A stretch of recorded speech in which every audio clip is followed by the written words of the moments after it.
The Atlantic slave trade was one of the biggest slave trading systems of the world in the 18th century. Between 1450 through 1850, about 12 million Africans were shipped across the Atlantic. The mortality rate was 10 to 20%, which meant that only about 11 million arrived at the Americas. One third were captured and then had died. That changed in the 16th century because it decreased but then increased in the 17th century again by 16,000 a year. The 18th century was the biggest century for the Atlantic slave trade because about 7 million slaves were sent and 3 million of those lived in the Americas. The Portuguese had started the Atlantic slave trade with the Africans by manipulating the Africans to either being free or paid laborers. Then, the Portuguese had created factories which were trading posts in Cape of Good Hope that was ran by residential merchants of Portugal. One of the greatest and most important factories to the Portuguese were the Elmina factory, because it was in the middle of all other factories so that the Portuguese controlled each factory from an equal distance. Soon after, Luanda was the basis of the Portuguese factories in Angola. The Portuguese had an agreement with Africa and their trading business. Africa was very resourceful, so the only thing that they wanted from Portugal was some goods like spices and crop. On the other hand, the Portuguese had wanted workers, slaves, ivory, pepper, and animal skins. The Portuguese had wanted laborers and slaves so that they can work the fields of sugar plantations since sugar was such a very great trading good at the time. The Portuguese had added gold onto the list because each factory led to gold producing regions that had brought the Africans to be wealthy in gold.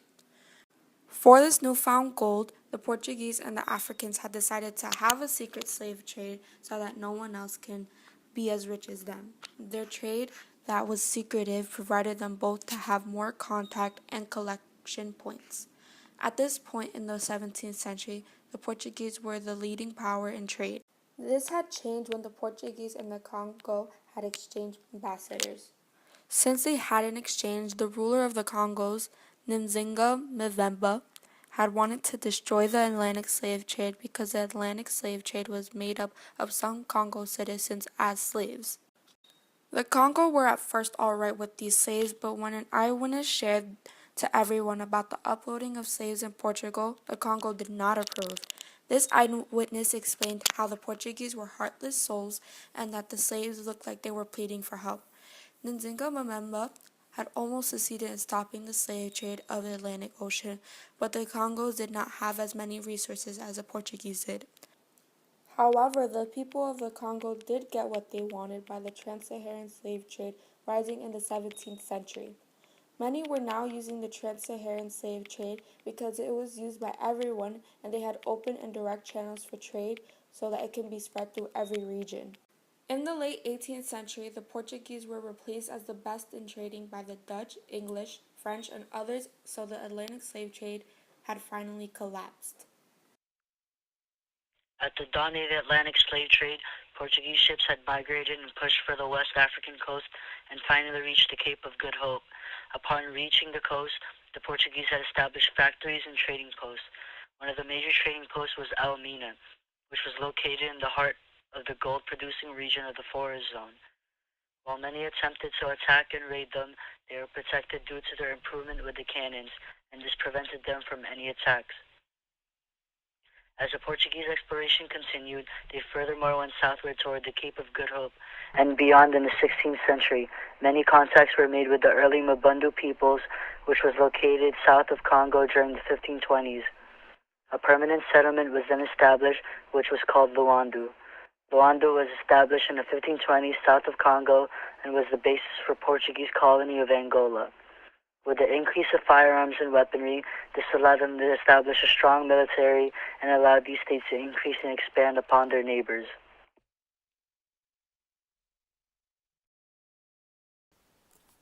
African societies had developed many forms of servitude and bondage, which varied from a peasant status to even chattel slavery.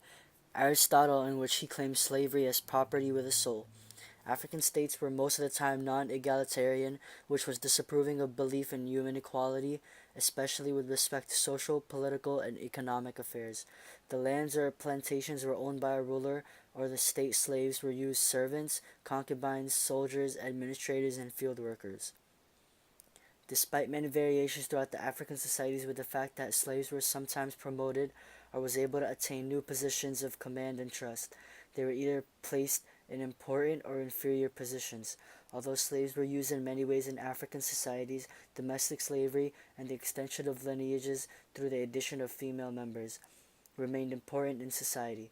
Women were a very important factor to domestic slavery, and it was believed that the excess of women led to ideas of more than one wife. Competition over trade routes, state rivalries, and local resistance all provided significant challenges to state consolidation and expansion. Now, where did this all begin? Well, it all began when the Portuguese began looking for gold in Africa. They did eventually find what they were looking for, and they found slaves. Now, there are always going to be a couple of empires that want to get involved with what the higher empires are doing. After the Portuguese established patterns of contact with other nations, they were soon followed by the Dutch, the English, and of course, the French.